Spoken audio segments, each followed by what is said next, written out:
Buen día para todos, ¿qué tal? Nos encontramos aquí en el bloque político conociendo a nuestros políticos. En esta oportunidad del Partido Político Nacional Perú Libertario, el líder para candidatar para la presidencia de la República es el doctor Vladimir Cerrón Rojas, a quien le vamos a dar la cordial bienvenida. Y bueno, primeramente para agradecerle, doctor, que se tome su tiempo y bueno, para que se pueda dirigir a la teleaudiencia de Buen Día para Todos. Estamos saliendo en 3 provincias en la región Huánuco, Tingo María y Ambo, y bueno, para darle la cordial bienvenida y bueno, sus palabras de presentación. Buen día. Muchas gracias, muy buenas tardes y un saludo a toda la región de Huánuco y cada una de sus provincias, y agradecerte por esta oportunidad que me brindas para poder nosotros explayar parte de nuestro gobierno, de nuestro programa de gobierno y otras cosas más.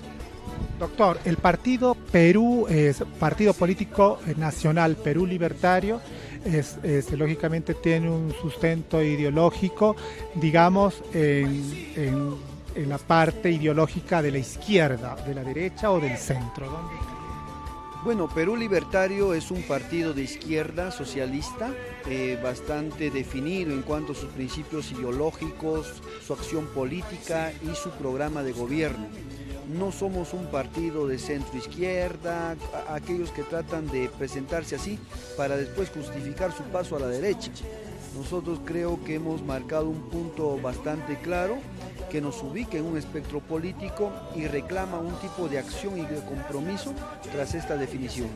Efectivamente, estuvimos viendo acerca de su propuesta política y realmente, primeramente, bueno, lo leímos, pero nos gustaría que brevemente, sucintamente, nos diga su hoja de vida. Usted doctor en medicina, es neurocirujano y bueno, realmente es conocedor de la situación de salud que vive nuestro país, a diferencia de otras latitudes y de otros países. Consideramos nosotros que los pilares del desarrollo de una sociedad es la salud y la educación, y el Perú está como prácticamente en abandono en estos 2 pilares.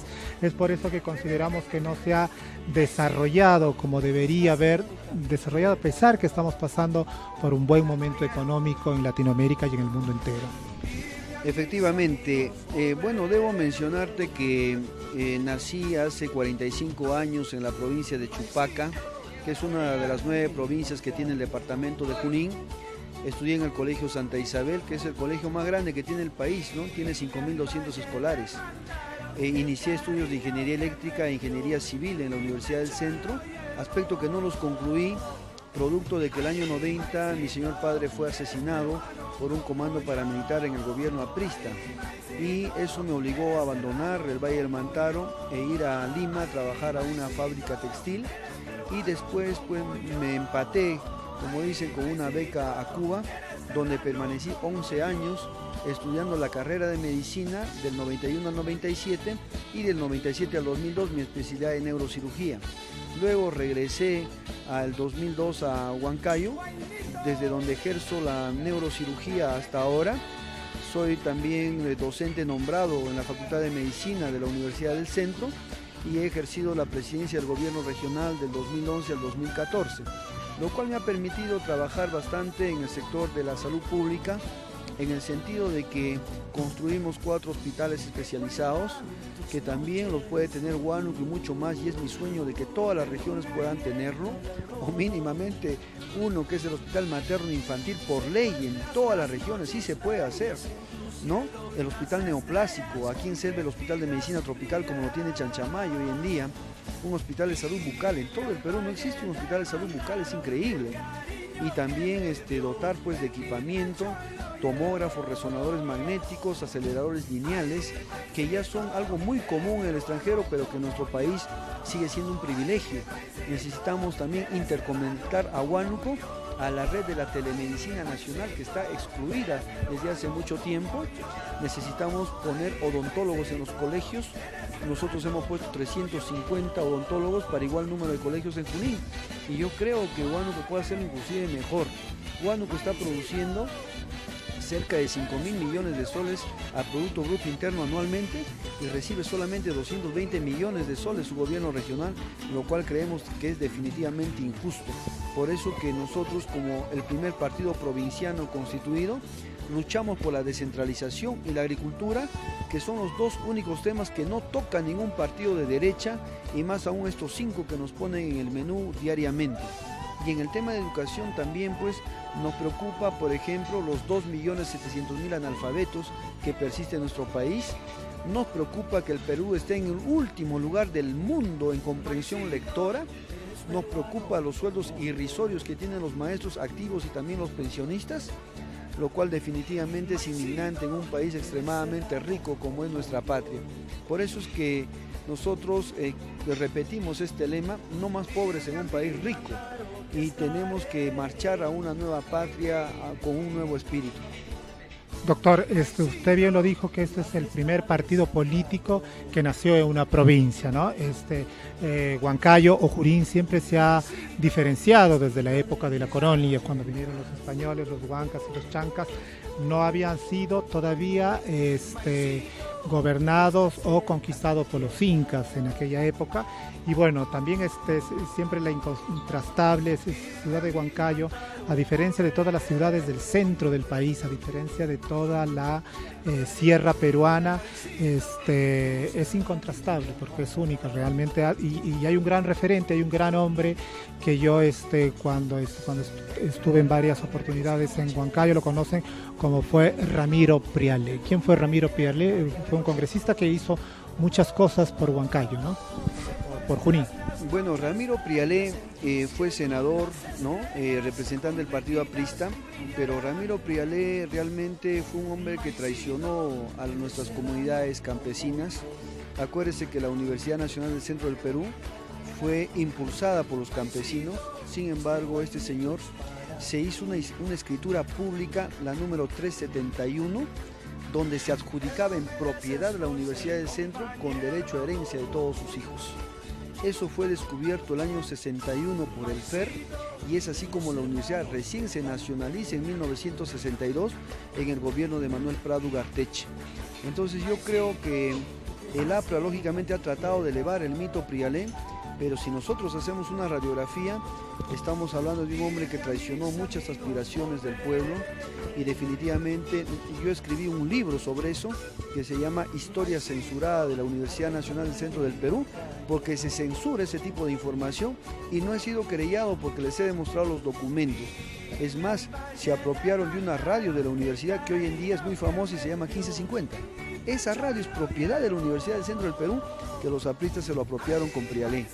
En tal sentido, no voy a hablar más de Priale porque van a decir que...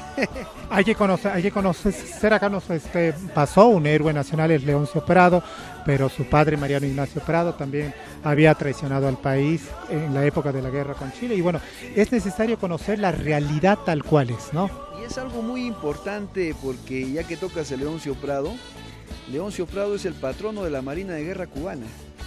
Efectivamente existe una plaza, la Plaza de la Luz. Claro. Y él luchó contra los españoles en la liberación del pueblo de Cuba y capturó un barco español. Y te suma, ¿no? Se le debe ese mérito. Y en reciprocidad, los cubanos enviaron también cubanos a la guerra contra Chile. Y ahí está enterrado en Moquegua, por ejemplo, un soldado de apellido Céspedes, que es cubano y que se habla poco. Es decir, la reciprocidad entre los países que se liberan del yugo opresor debe ser resaltado, y más aún en esta tierra. Bastante interesante. Vamos a entrar a otro tema que es álgido. Realmente en nuestro país se está viviendo, es como ya una enfermedad, como un cáncer, el tema de la corrupción, el tema que ya está enquistado en todos los poderes, está enquistado el tema del favoritismo, la política es tomado como un comercio, porque realmente es una inversión, dicen, entonces invierten muchísimos millones de soles y de dólares para hacer una campaña multimillonaria, y bueno, realmente donde importa es la cuestión mediática y no el fondo ideológico y las propuestas concretas que para poder salir del hambre, de la pobreza, del subdesarrollo, de la violencia, de la marginalidad y de todos los flagelos que estamos viviendo en nuestro país. Efectivamente, la corrupción tiene su génesis siempre en la constitución política de un país. Mientras la constitución neoliberal impuesta por Fujimori siga promoviendo el individualismo, negando las leyes sociales que tienen sometido a gran parte del pueblo, siga promoviendo el mercantilismo, haciendo que la salud, la educación, el agua sean vistos como servicios y no como derechos sociales heredables, siga promoviendo la privatización de nuestras instituciones, caso como lo está haciendo últimamente con Sedapal, que lo han pasado a proinversión, y siga haciendo una política entreguista de nuestros recursos naturales, así como las fuentes hídricas que se hacen en toda parte del Perú. El país siempre va a estar preso de la corrupción, porque es ahí donde pulula el dinero mal habido. Y ellos, para asegurarse de que su corrupción no sea puesta en evidencia, generaron el artículo 63, donde impiden la revisión y la resolución de los contratos ley bajo el pretexto de la estabilidad jurídica. Sin embargo, este país no obliga a poner en una página de transparencia, en una página web, todas las concesiones que se han hecho en el Estado, las tienen bajo 7 llaves. Es así como el TPP, que se ha discutido de una manera secreta. Entonces, en un país que se ufana de democrático, que se ufana de anticorrupto, ¿por qué no se puede revisar ninguna concesión? Definitivamente se ha hecho. ¿Por qué? Porque se ha hecho de forma lesiva al pueblo peruano y amparada en la corrupción. Eso, entonces, si no cambiamos ese espíritu por una constitución que sea solidaria, sea humanista, sea rescatista de nuestras instituciones y sea soberana al nacionalizar nuestros recursos, definitivamente en el Perú no se va a cambiar, porque la corrupción tiene más bien una génesis política antes que un fallo jurídico o un fallo policíaco. Es el espíritu de la Constitución con lo cual se rigen los demás poderes. De ahí la propuesta de cambiar la constitución política del Estado. Bueno, la del 79 me parece que era una copia de la helvética, pero el 93 estuvo una reforma o un cambio de constitución. Yo no me acuerdo, no estaba en el país. Efectivamente, yo tampoco estaba en el país, pero te puedo decir de que muchos abogan por restituir la del 79. Yo no creo que eso sea lo correcto. Era la copia de la helvética, ¿no? Claro, y la del 79 además se hizo cuando no existía el proceso de globalización en el mundo, cuando en el Perú no estaba inmerso en la Comisión Internacional de Derechos Humanos, ¿no? Es decir, se hizo en otro espacio, como bien dicen los apristas, otro espacio, tiempo, historia, tomándole su palabra. Entonces yo creo que debemos marchar a una nueva constitución en el cual el Estado no sea regulado por el mercado, sino que el Estado regule al mercado, en el cual pasemos de un Estado centralista a un Estado federalizado, descentralizado. Bastante interesante eso, porque los países federales de Latinoamérica, tanto como Argentina, Brasil, México, Venezuela, en su momento fueron los que más se desarrollaron en Latinoamérica. La descentralización debe culminar en la federalización de los estados. Es decir, por ejemplo, en Huánuco, claro, en Huánuco tendría su propia policía federal, que donde también actúa la Policía Nacional, por supuesto, pero tendría sus propias leyes. Por ejemplo, si en Lima el índice de inseguridad es altísimo, con 20 crímenes diarios, debe instalarse la pena de muerte, ¿ya? Pero en otras regiones que no es tanto así, entonces se podría poner una pena máxima que no llegue a ese nivel. Es decir, cada estado, de acuerdo a su realidad, de acuerdo a su cultura, su idiosincrasia, su realidad económica, debiera plantear sus propias leyes para su desarrollo. Además, esto generaría una competencia entre varias regiones y todos tratarían de salir adelante. Entonces también debemos pasar pues del estado primario exportador y que no genere empleo a un estado industrializador que genere el empleo en el Perú, y debemos crecer no en dependencia y la demanda del mercado externo, haciéndonos sociedad de consumo después, sino pasando a un estado que fortalezca su mercado interno y lógicamente sea generador de empleo, generando industria y valor agregado. Ese tipo de estado se tiene que plasmar en la nueva constitución política, que no se guíe pues por las recetas del consenso de Washington y demás, sino que peruanice su economía. Preguntas cortitas. ¿Qué hacer con la Policía Nacional del Perú? Reorganizarla definitivamente, porque hoy en día los coroneles y generales ascienden por los diplomados y los posgrados y no por el número de crímenes que resuelvan. Definitivamente hay que mejorarlo y despolitizarlo, porque de mayor para arriba todos los ascensos son políticos y eso ha generado pues una mala policía, ¿no? Efectivamente. Hay otro tema que está en el tapete que están preguntando a todos los candidatos con respecto a la unión civil, el derecho de las minorías. Nosotros somos bastante respetuosos de la vida privada de cada una de las personas. Es más, un clásico decía, claro, sin llegar a eso, decía que lo único privado que existe en el socialismo debe ser la vida privada de cada uno. Lo que sí yo he observado y he cuestionado es que tras esa legalización se quiera adoptar niños, porque es violar los derechos del niño e imponerles un patrón sociocultural que no es el habitual en nuestro país. Y tergiversarlo. Lógicamente, ¿no? Y eso es la preocupación. Si el matrimonio se va a restringir a un tema patrimonial, apoyo totalmente. Pero si se va a querer transgredir al tema ya de la adopción, estoy en contra. Efectivamente, bueno, hay muchas aristas y muchos temas de tratar, y porque realmente el Perú hay puntualmente, por ejemplo, el tema de la agricultura en nuestro país, que es un país eminentemente agrícola y se podría hacer una agroindustria y por lo cual permitir que nuestros campesinos tengan un desarrollo económico propio.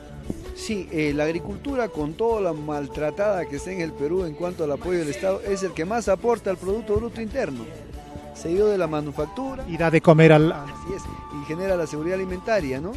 Seguido de la agricultura, de la manufactura, de transportes, de los tributos del Estado, de la construcción, y después todavía viene la minería con 4.8.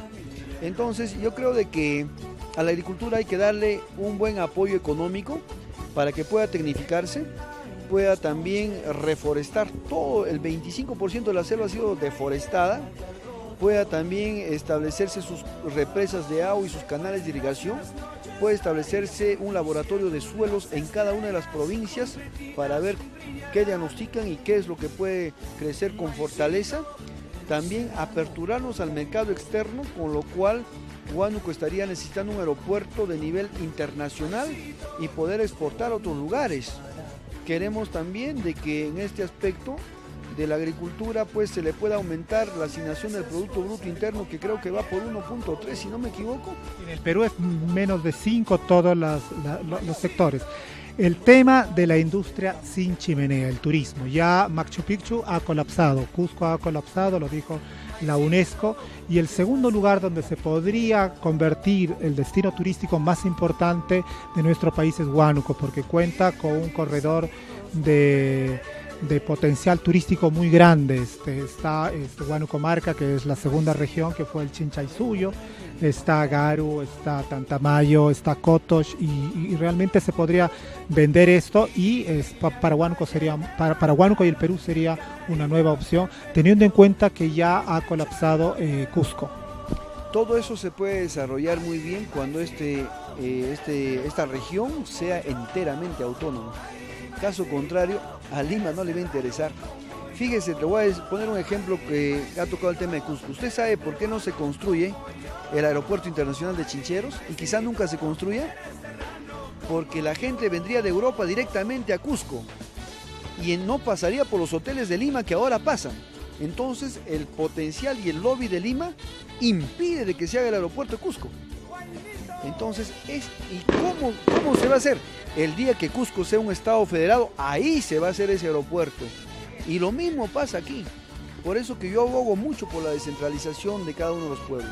El arquitecto Fernando Belaúnde Terry tenía un proyecto de trasladar la capital del Perú al centro del país, a Huancayo, porque bueno, consideraba que era la ciudad mediterránea más importante del centro del país. Yo creo que Lima ya cumplió su rol como capital, aparte de que, como decía Clorinda Mato, Lima lo horrible sigue siendo horrible y ya se ha beneficiado bastante el trabajo de los provincianos. La capital debe ser construida como para capital. Por ejemplo, Brasilia es un ejemplo donde ves en fila todos los ministerios como ciudadelas. Washington así construido como para capital. Entonces yo creo que el Perú puede hacerlo, y yo abogo más bien que sea en la zona amazónica, puesto para el desarrollo. Sí, el centro de la capital política. Lima puede ser una capital histórica, ¿no? Y que el Perú pueda descentralizar así todas sus fuerzas y su desarrollo. En el Brasil me parece cada 30, 50 años cambia de capital. Sí, Brasilia es la capital más joven que tiene América Latina, y yo creo de que en el Perú también ya se debe descentralizar eso, ¿no? O descentralizar por lo menos los ministerios. ¿El tema de la regionalización ha sido un fracaso o ha contribuido en algo? Yo diría que ha sido un gran avance, con todos sus defectos. Y eso no es que ha sido un regalo de Alejandro Toledo, ha sido producto de la violencia interna que ha vivido el Perú, y Estados Unidos ha soltado un poquito la válvula. y ha descentralizado como para apaciguar este tema. Pero tenemos un gran problema. Mientras no descentralicen la economía, va a ser una descentralización muy parcial. Porque este último año se concentró nuevamente la parte económica en Lima, ¿no? Estaba siendo muy independiente esto, pero otra vuelta se ha centralizado la economía y eso fue muy malo. ¿Y la macroregión no sería una alternativa antes de la federalización? Creo que se puede optar, pero debemos empezar con el fortalecimiento de la región en los departamentos, puesto que ya fracasó un referéndum al respecto, y de que, si bien es cierto, Lima, como has mencionado, el 2015 ha manejado el 65% del presupuesto, este año fiscal 2016 está manejando el 74%, es decir, el Estado se está volviendo más recentralizador. Entonces, si ves, el Ministerio de Agricultura ha descentralizado en Dirección Regional de Agricultura, el Ministerio de Salud se descentraliza en Dirección Regional de Salud, el Ministerio de Educación en Dirección Regional de Educación, etcétera, etcétera. Pero hay un ministerio que no se quiere descentralizar, que es el Ministerio de Economía y Finanzas, con lo cual debiera existir una Dirección Regional de Economía y Finanzas y se debe dar paso a la descentralización fiscal y tributaria, aspecto que el gobierno no va a querer hasta el último y debe ser producto de la lucha de los pueblos. Realmente la ley del embudo. Y bueno, habría que ver esto, bueno, ya para terminar, ¿qué es lo que le diría usted a la teleaudiencia de Buen Día para Todos para que voten por usted? Bueno, agradecerte en primer lugar, agradecer a tu canal y al programa Buen Día para Todos y decirle a todo el pueblo de Huánuco de que si siempre nos obligaron a votar por los ricos, por sus partidos, esta vez es época en que votemos por nosotros mismos. Perú Libertario es el primer partido de provincia que tiene este país y ha nacido en la macrocentro del Perú. Las firmas de Huánuco han sustentado la inscripción de Perú Libertario. No se sientan ajenos, siéntanse en esta empresa de pueblo partido peruano que va a reivindicar. Nadie, si no somos nosotros, va a llevar la voz de la descentralización de la agricultura. Ningún partido de derecha toca estos temas, ni lo va a tocar, ni lo va a ejecutar. Por tanto, es necesario que el pueblo mismo organice su fuerza y se organice para el día 10 de abril, dar un golpe contundente de que necesitamos nuevas políticas, nuevos rostros, nueva aspiración como pueblo. Así que confío mucho en el pueblo de Huánuco, que vaya a responder con la energía a este llamado. Tiene un logo que es un círculo rojo con las letras de la P y la L, que significa Perú Libertario, y una estrella solitaria que significa la independencia, la soberanía que debe tener nuestro país. Los jóvenes le dicen el WhatsApp rojo, ¿ya? Y nosotros ya los mayores le decimos pues el círculo rojo con las letras de la T y la L, que es lo que se tiene que marcar el día 10 de abril. Muchas gracias. La última pregunta. ¿Tiene alguna confesión religiosa? Sí, soy católico y me bautizaron sin consultarme en 1970. Doctor, muchísimas gracias y le deseamos la mejor de la suerte. Muchas gracias a tu persona. Eso fue la entrevista al candidato presidencial del Partido Político Nacional Perú Libertario, el doctor Vladimir Cerrón Rojas. Tanda publicitaria.